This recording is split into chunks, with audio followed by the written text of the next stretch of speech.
in the quiet moments of being by ourselves, there's a special kind of magic waiting to be found. It's like finding a hidden treasure in your own backyard that's been there all along, waiting just for you to discover it. This treasure is the deep, fulfilling joy of being happy all on your own. Imagine for a moment you're sitting all by yourself in a room. At first, it might seem a little scary, maybe even a bit lonely. But then, as you sit there longer, you start to notice things. Maybe it's the way the sunlight dances on the walls or how the silence wraps around you like a warm blanket. Suddenly, you realize you're not lonely. You're in great company. Your own. Just being happy alone isn't about turning away from the world.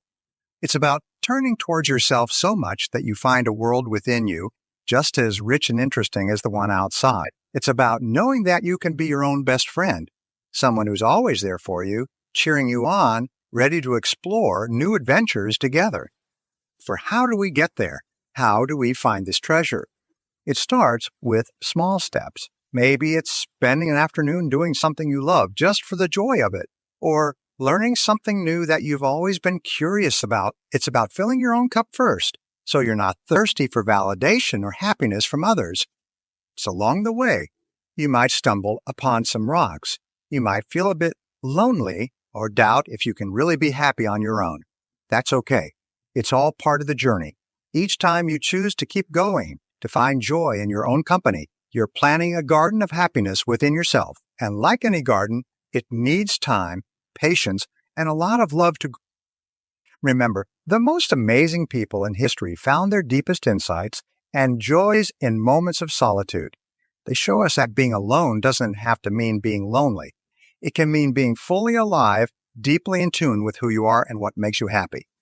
So let's not be afraid of spending time with ourselves. Let's embrace it as an adventure, an opportunity to discover the endless joy and peace that lies within us.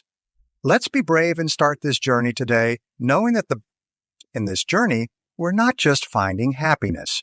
We're coming home to ourselves, and there's no greater joy than that. So take a deep breath, smile, and dive into the beautiful journey of being happy alone. It's a path that leads to a treasure only you can find, the true, shining, unbreakable happiness that comes from within. Let's begin this journey together, one step at a time, into the amazing world of our own company. When we talk about happiness, what picture does it paint in your mind? For many, it's the perfect day with friends, a dream job, or perhaps living in a house that looks like it was plucked straight from a magazine cover. But let me share something a bit unconventional with you. Happiness isn't always about these big external milestones or the perfect set of circumstances. It's something far simpler, and happiness, in its truest form, is a state of mind. Now, I know what you might be thinking, but don't I need the perfect partner, the dream job, or the ideal lifestyle to be happy? This is where most of us get sidetracked. We fall into the trap of thinking happiness is something that happens to us, something that comes from the perfect set of external conditions. But if there's one thing I've learned, it's that waiting for happiness to come knocking on our door because we've achieved something or acquired someone is like waiting for a train at an abandoned station. Let's break down this notion a bit. There's a common misconception that to be truly happy, we need to fill our lives with perfect moments and perfect people. But have you ever noticed how fleeting those moments of happiness are when they depend on something or someone outside of ourselves? 1 minute, we're on cloud 9 because everything's going our way. And the next, we're back to feeling empty because something didn't turn out as expected. This roller coaster of emotions is what you sign up for when your happiness is tied to. Now contrast this with happiness that comes from within. Imagine finding joy in your own company, feeling content with where you are right now, and finding peace in the simple moments, reading a book, enjoying a cup of coffee, or simply sitting in silence and appreciating the beauty of This kind of happiness doesn't waver when external circumstances change because it's not dependent on them. It's a steady, unwavering light that shines from within, illuminating our lives regardless of what's happening around us. Let me give you an example to illustrate this difference. Think about someone who bases their happiness on their career's success. They might feel on top of the world when they're promoted but crash down to earth when faced with a setback. Now imagine someone else who finds joy in their work itself, who takes pride in their growth and learning regardless of the recognition they receive. This person's happiness is self-sustained. It's not shaken by external validations or set. So how do we cultivate this inner source of happiness? It starts with a simple decision to find joy in our own journey, to appreciate ourselves, and to make peace with where we are at this moment. It's about turning inward and asking, and then giving ourselves permission to pursue that happiness, not as defined by society, media, or anyone else, but as defined by our own hearts and souls. In this journey of understanding happiness, let's not forget that happiness is not a destination to be reached, but a manner of traveling. It's woven into the fabric of our daily lives, waiting for us to recognize. It's in the love we give to ourselves and the peace we find in our solitude. It's in the realization that we are enough just as we are, and that our happiness is ours to create, nurture. So, as we continue on this path, let's remember to look within for the joy and contentment we seek. Let's cultivate a garden of happiness within our own hearts, one that flourishes not from external validations, but from the deep well of self-love, acceptance. This, my friends, is the true essence of happiness. In the tapestry of life, being alone is often painted with the somber colors of loneliness. But let's unravel this misconception and rediscover solitude as a vibrant hue essential for a masterpiece. Understanding the difference between solitude and loneliness is the first step in appreciating the unique value each moment of aloneness brings. Solitude is a chosen state, a period of self-reflection, growth. Loneliness, on the other hand, is the feeling of being isolated, craving connections that seem out of reach. Recognizing this distinction clears the path to embracing solitude not as a void, but as a space filled with potential. Imagine solitude as a room where the walls are mirrors reflecting your true self, a place for deep conversations with your inner being away from the world's noise. It's in these quiet moments that creativity whispers, where self-discovery unfolds and inner peace takes root. Studies and anecdotes alike tell us of great minds finding their brightest ideas in the silence of being alone, from writers drawing upon solitude to pen novels that touch the depths of the human experience, to scientists finding answers to complex questions in the stillness of the night. Solitude has been the silent partner in the dance of discovery and innovation throughout history. How do we unlock the door to enjoying our own company? The key is intentionality, choosing activities that foster self-reflection and personal growth. It could be as simple as taking a walk in nature, journaling, or exploring a hobby. These moments are opportunities to ask ourselves thought-provoking questions. What brings me joy? What are my dreams? How can I grow from my challenges? The answers to these questions are like threads weaving the fabric of our character, coloring our life with the rich patterns of self-knowledge and fulfillment. So, solitude offers us a canvas to paint our aspirations and fears, to experiment with the palette of our emotions, and to ultimately create a portrait of who we are and who we aspire to be. It's in solitude that we can listen to our heart's desires without the cacophony of external expectations drowning them out. This doesn't mean we cut ourselves off from the world. On the contrary, it means we engage with it more fully, bringing a whole and content self to our interactions with others. Embracing solitude is an invitation to a journey to the center of our being where happiness and peace reside. It's a journey that asks for courage, for it requires us to face the parts of ourselves we often run from. Yet it's in this confrontation that we find liberation, the freedom to be authentically ourselves, unapologetically alive in our skin. So let's begin this journey, not by stepping away from the world, but by stepping deeper into ourselves. Let's discover the joy of being alone, not as a sentence to loneliness, but as an opportunity for growth, creativity. Let's turn the moments of solitude into chapters of our greatest story, the story of becoming who we were always meant to be. In solitude, we find not the shadow of loneliness, but the light of our own company, a light that guides us back home to ourselves, to the happiness that blooms from within, waiting to be discovered, nurtured. At the heart of a fulfilling life lies a profound relationship, not with someone else, but with oneself. This journey begins with self-awareness, the cornerstone of personal growth and happiness. Knowing oneself isn't an act of self-indulgence, but a critical step towards living a life that's authentically yours.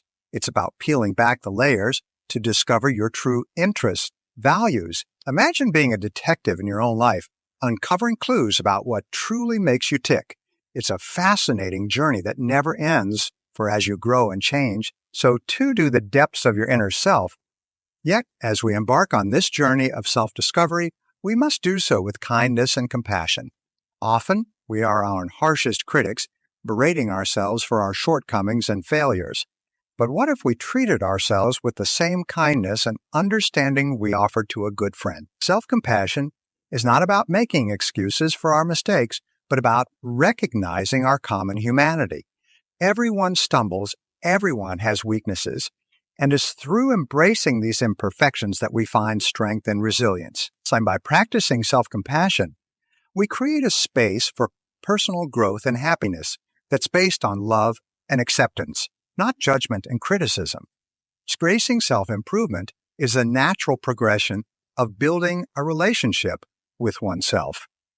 It's about setting goals that challenge and inspire you, that push you to learn and grow. And pursuit of personal growth is not a destination, but a journey, one that's enriched by continuous learning and exploration. Whether it's picking up a new skill, diving into a book that challenges your perspectives, or simply dedicating time to reflect on your personal progress, each step on this path brings you closer to the person you aspire to be. But how do we navigate this journey of self-improvement? Start by setting clear, achievable goals. Break these goals down into small, manageable steps. Celebrating your progress along the way, remember the journey is as important as embrace the lessons learned from setbacks, as they are invaluable stepping stones towards your goals. Stay curious, stay open to new experiences, and most importantly, stay committed. Building a relationship with oneself is an ongoing process, a lifelong journey of discovery, compassion, and improvement.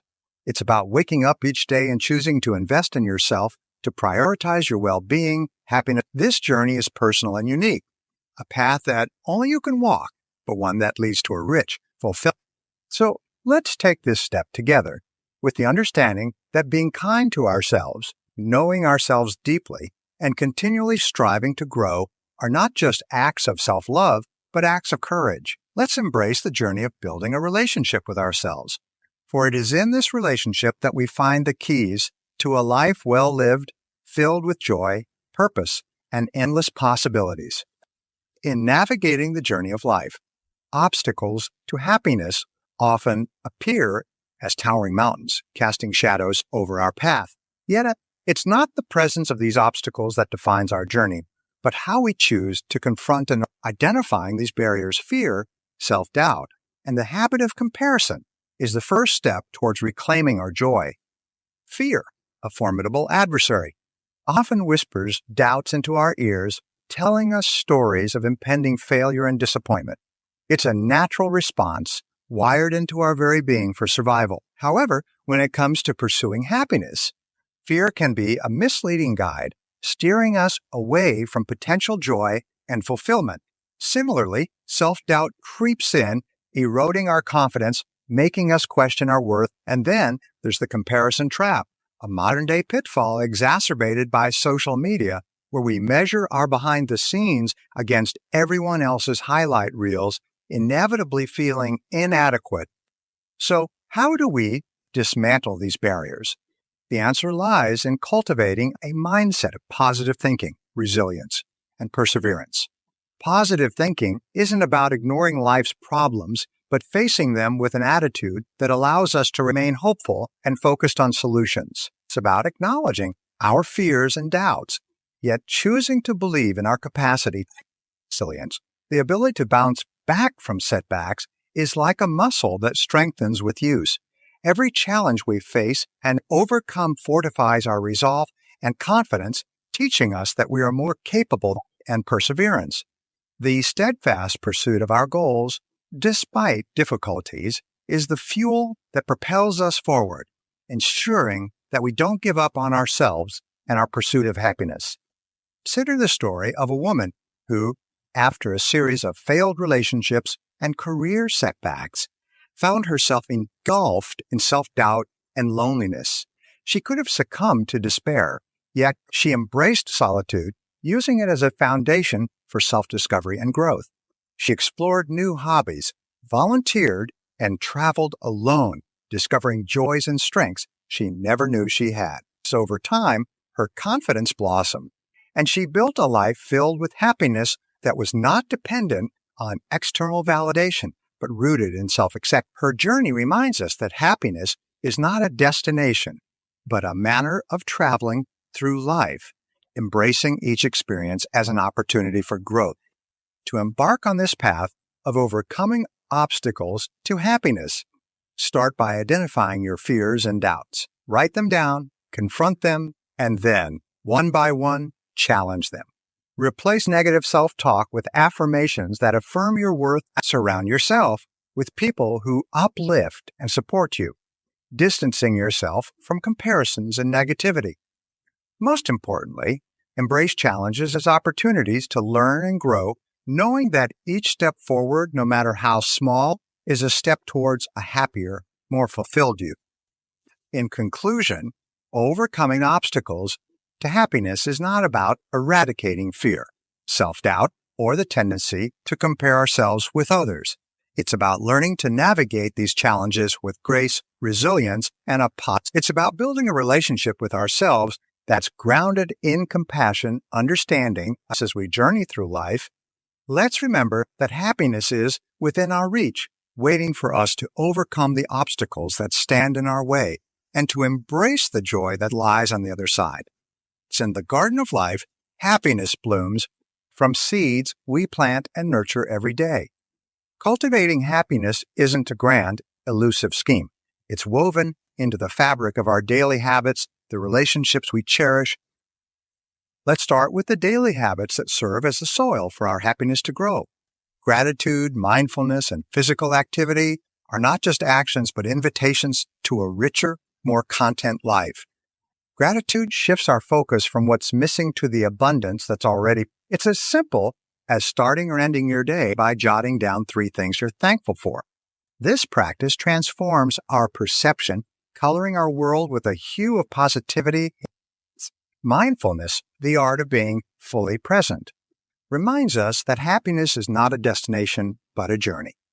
It's about savoring the sip of morning coffee, feeling the sun's warmth on your skin, or simply breathing in the calm of the moment. In these slices of life, when fully appreciated, stitch together a tapestry of joy that's independent of external circumstances. Physical activity, be it a brisk walk, a dance session in your living room, or a rigorous workout, is not just a boon for our physical health, but a catalyst for mental well-being. It clears the mind, boosts mood, and serves as a tangible reminder of our resilience and strength. The role of relationships in our happiness cannot be overstated. Healthy relationships are the pillars upon which our happiness rests. They provide support, love, and a sense of belonging. However, equally important is the being content alone, finding joy in our own company, and embracing solitude as a time for growth and reflection are foundational to our well-being. It's in these moments of solitude that we reconnect with our inner selves, our dreams, and our passions. Giving back, the act of contributing to the community and helping others, is a powerful pathway to happiness. It shifts our focus from what we lack to what we can give, fostering a sense of purpose and fulfillment, whether it's volunteering, supporting a friend, or simply offering a kind word to a stranger. These acts of kindness ripple outwards, enhancing our sense of connection and joy. Incorporating these practices into our daily lives is not a Herculean task, but a series of small, intentional choices. Choose to start your day with gratitude. To be fully present in each moment, to move your body in a way that celebrates its capabilities, to nurture relationships with others and yourself, and to give back in ways both. By doing so, you're not just cultivating happiness in your own life, but sowing seeds of joy in the world around you.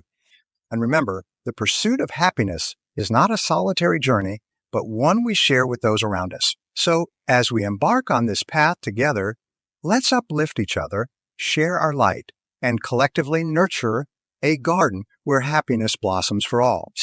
As we journey through the winding paths of life, it's essential to remember that the quest for happiness is not a pursuit of external treasures, but an exploration of the vast landscapes within us. Today, we've traversed topics from embracing solitude to cultivating daily habits that anchor us in the present moment, enriching our lives with a depth of joy and contentment that's both profound, tapping our conversation circles back to a fundamental truth. Happiness is an inside job. It's a craft honed not by the accumulation of external achievements or validations, but by nurturing a relationship with oneself that's rooted in understanding. It's about recognizing that in the symphony of life, we are both the composers and the conductors of our happiness. Now, I invite you to take these insights and weave them into the fabric of your daily life. Start small, perhaps with a gratitude journal, a mindful walk, or a quiet moment of reflection. Embrace solitude as a canvas for self-expression and discovery, a sanctuary where you can reconnect with your innermost aspirations and dreams. Let these practices be your tools to sculpt a life of happiness that's resilient. Remember, every step you take on this journey enriches your life with a little more light, a little more joy. And as you walk this path, know that you're not alone. We're all on this journey together, supporting each other, learning from each other, and sharing in the universal pursuit of happiness. So, as we part ways today, I leave you with this message. Believe in the power within you to cultivate happiness. Trust in your ability to navigate the complexities of life with grace. Embrace the beauty of your own company and let it be the foundation upon which you build a life filled with joy, purpose. Let's not see the end of our time together as a conclusion, but as the beginning of a new chapter in our lives. A chapter where we choose happiness at every turn, not as a distant goal, but as a way of being. Let's step into this new chapter with courage, with open hearts, and with the unwavering belief